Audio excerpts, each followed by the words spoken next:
Here we see the press stroking a heavy blanking job without shock dampers. This press is equipped with a tonnage monitor and it indicates the forward and reverse loads.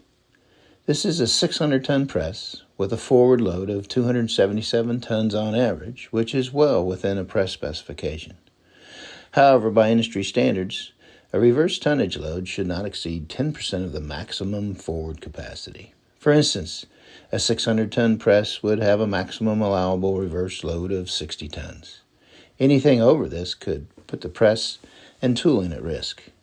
For this job, we're seeing an average reverse load of 80 tons, and many times we see reverse loads as high as 30 to 40%.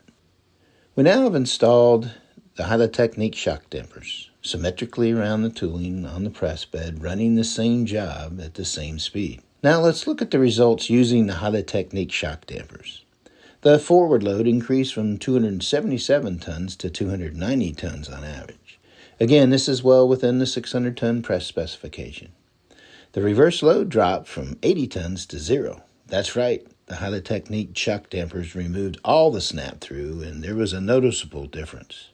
It's important to note that you may not achieve the same results on your press. However, the Hylatechnik shock dampers can significantly reduce the reverse tonnage to less than 10% of the forward press capacity, which can bring the heaviest hitting blanking jobs within the required press specifications. If you're interested, you can call today and schedule a shock damper demonstration on your press.